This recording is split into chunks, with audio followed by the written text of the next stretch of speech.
Kamutokan! Hinay ka!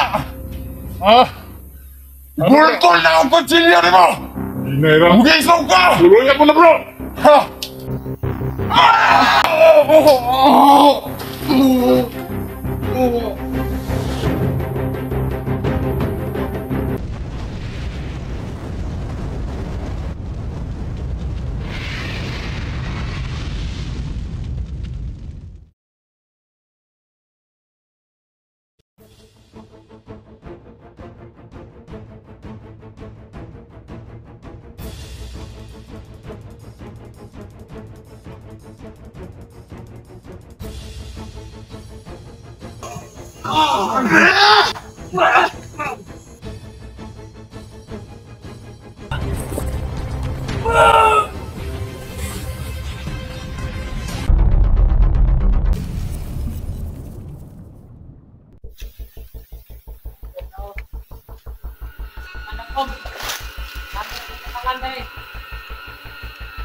Ano?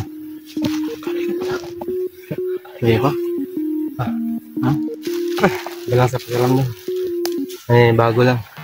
Nagsisimula pa lang tayo. Hindi po tayo tapos kamisyon natin.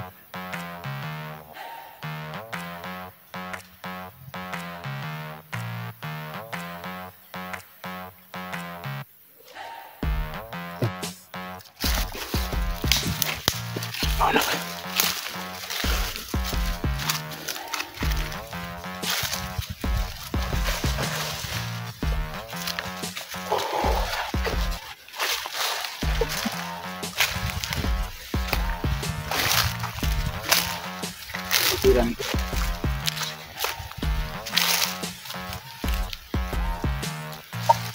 Oh, titiran to.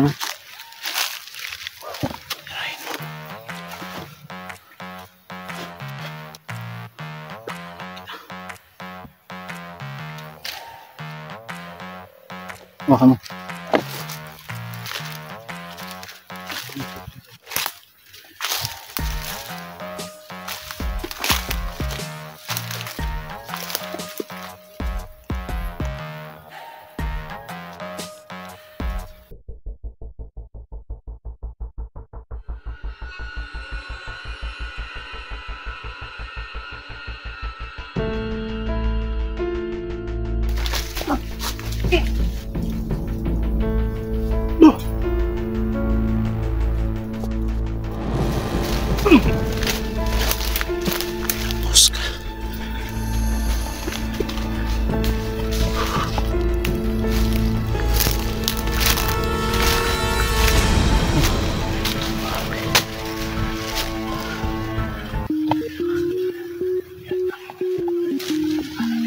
Siguradong may hahanap dyan sa mga bangkay. Kailangan natin makalayo. Kasi alam ko, pag nandyan sila, yung kasamahan nila, nandyan na sa paligid mo. Alam ko, magrurunda sila mamaya. Baka makita niyo yung mga bangkay. Mayari tayong tatlo. Hindi pa tayo nakarating dun sa sa pinaganuhan natin ni Bats.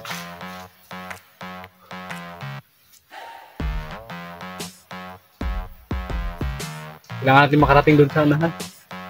Makahanap tayo ng kuntigan. Medyo nagugutom yung mga kamaster. Hindi pa kami nakakain. Almusal tanghalian, wala pa. Hanap tayo muna ng hanap tayo muna ng pwede natin pagkain. Basta medyo kalayuan dito. Ay, namatay. Talagang ayaw ko sa laging may talambag. Kasi mabigat. Sa babal.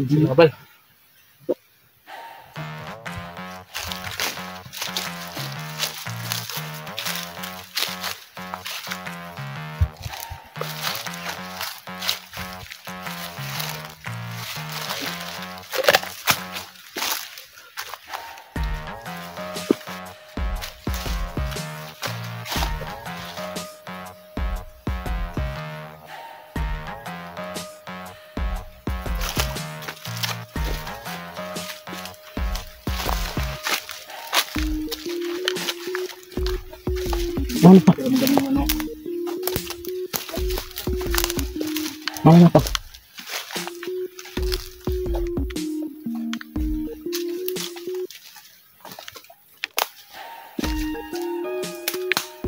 Gutom na ako. So, ano? Ha? Ano yung... Ano? Tiyan ko. Muna tayo? Ano pa yung ano? Muna tayo?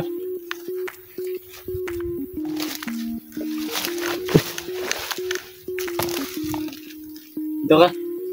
Diyan.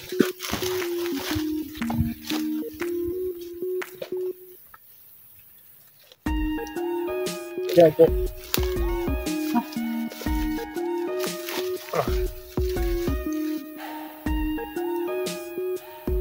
Kain na tayo, bro. Ay, muna tayo. Yung mga kapastel, nagtutumis kami, wala pa kaming abital. Saan kaya sila nagdadudong mo?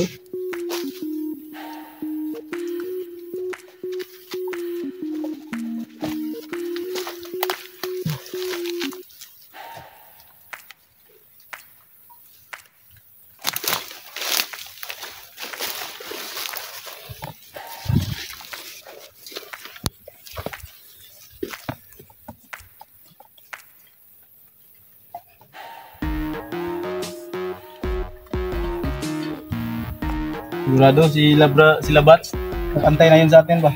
Sigurado.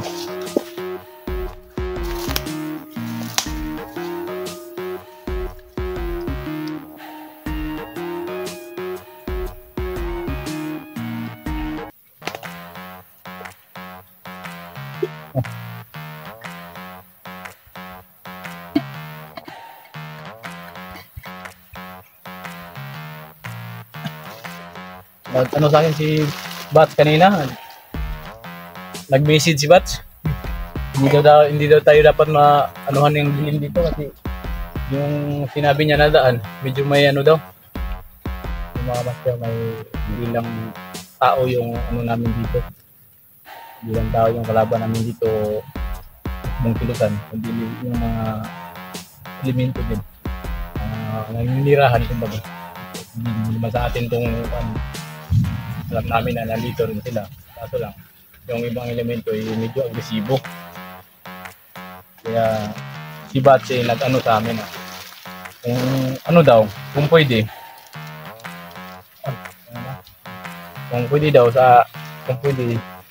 Kung maabutan daw kami ng dilim, buti na hihinto na lang daw kami.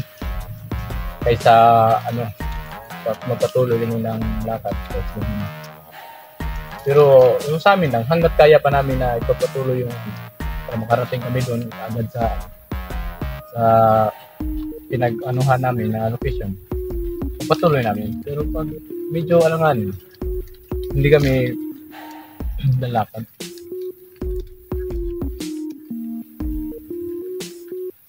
Ito lang yung ano namin. Kasi yung bigas namin, hindi kami pwede makasaing dito kasi yung usok. Sana bro, may mag-ano sa atin ng kahit buti, no?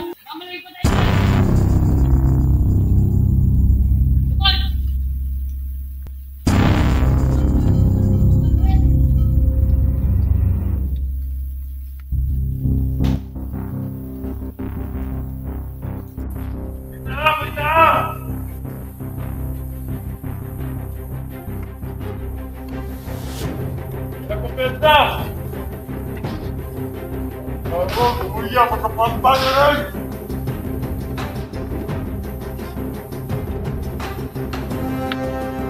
Tayo, kita!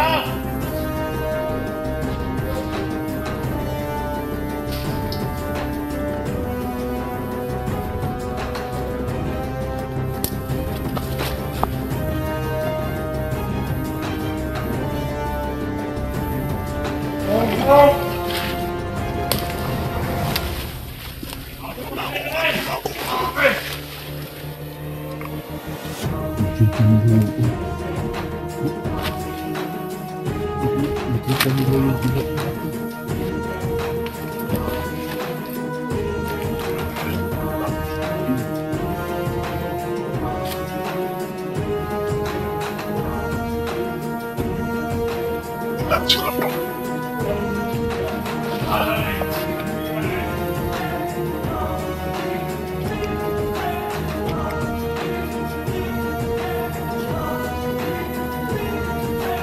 Away palimot!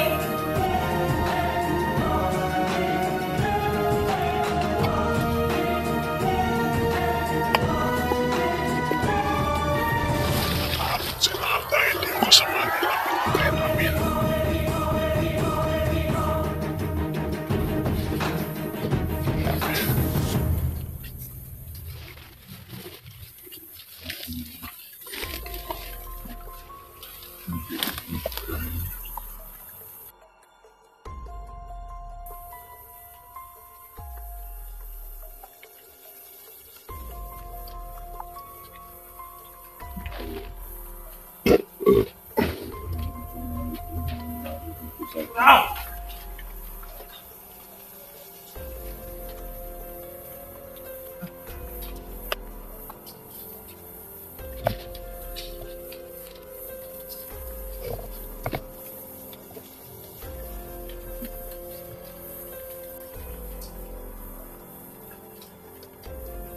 Apo na!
Sinubukan namin na anong ibig saan yung dinala sila nila yung bata, pero pinatawanan lang kami. Yan, tuloy. Sinuluyan ni Lumak. Ayaw makinig eh. Ayaw sumunod. Parang sinusubukan nila talaga kami. Pero sa pagkakalam ko mga master, ganun talaga sila lahat. Kasi dati, may ano din ako na sinabihan kung saan yung dinala. Lagi lang kami tinatawanan. Para bang mas gusto nilang mamatay kaysa sabihin sa amin yung pagtuhanan na saan nila dinala yung bata, ganun. Pero mas gusto pa nilang mapatay talaga. Parang sobrang takot na takot sila sa commander nila eh. Ano dyan? Okay ka lang?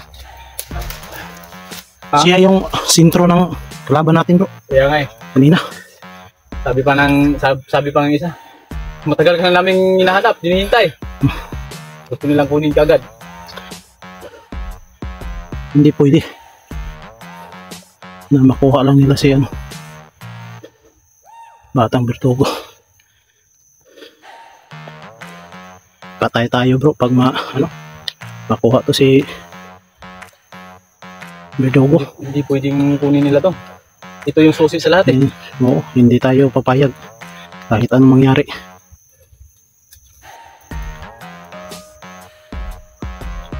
Grabe. Para akong patulan ng hininga. Yung pagkain ko mga master, parang nandito pa. Hindi ko pa nalunok bro. Nalunok lahat eh. Parang iba yung pag-agresibo ng mga tauhan ni Medallion ngayon. Para bang gusto nila talagang tumira na wala silang pakialam kung wala silang kaluluwa ba na pwede silang kahit salita lang na wala natin patayin to, parang nakakaawa naman, pero wala sa kanila yung mga ganyan na pag-iisip na Wala talaga bro. awa, wala sa kanila yun eh. Parang kontrolado talaga sila yung pag-iisip na, kontrolado talaga ni Dilubyo at saka ni Medallion. Sabi pang isa, matagal ka na namin hinihintay dito, Batang Bertugo. Gusto pang kunin ka agad. Kaya napaisip ko na kahit hindi pala tayo babalik ng ano dito, bro. Yun sila, nag-aantay na pala talaga sila sa atin. Para bang nakaano na sila. Nakahanda na sila. Oo. Parang ganun na kasi nasubaybayan tayo bro. Kumusta ang labanan? Nag-virginan si Batang Bertugo. Nakakapanibago. Nakakapanibago? Bakit? Yan lang ako muli nakasapak sa ganito. Kailangan mo talagang magano. Kasi dito sa larangan na trabaho na to, hindi pwedeng awa yung ipairan mo lagi. Tulad kanina, sinabihan ka na matagal ka na nilang hinihintay. Kaya isipin Kaya mo, agresibo sila. nandun ka pala sa baba, pero sila nag-aantay sa'yo dito sa bundok. Talagang ikaw yung inaabangan nila. Kaya mag-ingat-ingat ka dahil hindi sa lahat ng inaapakan mo, nandyan kami laging dalawa. Kaya kung iniingatan ka namin, kahit ikaw sa sarili mo, ingatan mo rin. Mag-iingat ka din. Kaya hindi pwedeng nandito kami, kampante ka. Kasi hindi sa bawat oras na nakatingin kami sa'yo. Tulad kanina, na lahat tayo may kalaban. Pero yung mata ko, tayo, kaya ako hindi ko pwedeng... Lumayo ako kunti kanina sa kanya eh. Kaya nga eh. Medyo may... Paglingon ko andon yung isa. Siya yung hinalaban. Kaya nga yung hinahanap lagi eh. Nandito na daw siya, nandito na si Batang Bertugo, nandito na. Kaya napaisip ako bigla na kahit pala nandun ka sa bundok, nandun ka sa sa baba, sila dito sa bundok, nag-aantay pala sila sa'yo. Kaya medyo ingat-ingat lang at hindi natin hawak yung oras. Medyo napainit ka kanina. Kung iniingatan ka namin, mas mag-ingat ka. Parang gusto mo pang lumaban kung ka. Yan mo. Kita mo, parang nag-exercise pa mga kamaster Umiinit pa lang. Umiinit pa lang daw labanan. Yan mo, makita mo yung kuya mo. Yun yung hubugin mo. Yung kuya mo. Padating mo sa kanya na talagang hindi ka na katulad dati na gagawa ng masama. Sabihin mo na wala kang makukuha dito sa bundok. Buti, kuya, sumama ka na rin sa akin. Mas maganda dun sa baba kaya dito. Wala kang makikita, sabihin mo. Pero alam ko, kahit sabihin mo pa yan, kahit tumuhod ka pa sa harapan nun. Kasi na bro, yung kumbaga sa Yung budhi niya, wala nang natirang puti. Puro na itim. Kahit ano pang sabihin mo, kahit magmakawa ka pa, hindi kayo susundin. Dahil pag ikaw lagi ang naggagawa ng masama, hindi na yan mawawala sa'yo. Gagawa at gagawa ka na. Mm. Tulad mo, dati, kung hindi ka palang bata siguro nakuha ko, talagang hindi ka nabibitaw sa ganun na trabaho. Kaso, bata ka palang nakuha ko, kaya pwede ka pa magbago. Pero yung kapatid mo, na hanggang ngayon nagdumagawa pa rin ng Samaan. kasamaan, kahit maligo pa yan ng ilang beses ilang araw, kahit ilang sabon pa yung uubusin niya, pag talagang maitim na yung budi, wala na yung natirang puti. Talagang maitim na talaga yan. Buti, ikaw naagapan ka pa namin. Halos, ano bro, halos hindi ko maintindihan yung mga tao na ganyan, yung masasama. Kaya nga eh, Wala naman silang makukuha dito sa walang bundok. makukuha, walang mapapala. Oo. Pwede naman sila mamuhay sa baba ng, mapayapa. Yan Yung katulad ni, pinababahala ko lang. Bakit? Katulad ni Verdugo ngayon, ayos yung pagtulog, Oo. kumakain ng minsan ng masarap. May mga kaibigan na. Oh. Sigurado ako, may iniibig ka na rin siguro. Hmm. Kung Wala? dito ka sa bundok, ano bang mapala mo dito? Okay lang kung marunong ka bro, yung mag-uma. Oo. Pag may lupa ka, pero may wala kang lupa. Dito Kung wala kang lupa, alangan naman doon ka sa may, dito magtago, kahit may- ano pang lupalop ka sa bundok hindi naman talagang wala kang tituloy. Sa gobyerno talaga. oh, Kahit sabihin mo pa man na, kahit nguso mo pa yung ituro mo, sabihin mo na sa akin yan lahat, kahit nguso mo pa. Oo. Pag wala kang hinahawakang ebidensya na sa'yo yung lupa, wala. Sa gobyerno yan. so ano bro? Tara, tungo tayo dun sa Ilabats. Sige. So yun mga kamaster, tungo muna kami dun sa Ilabats. Sana, Mga hindi idol, naman kami makano dito. papahinga na kami. Huwag kang maghawak muna, para makasanay ka. Tanaw daw.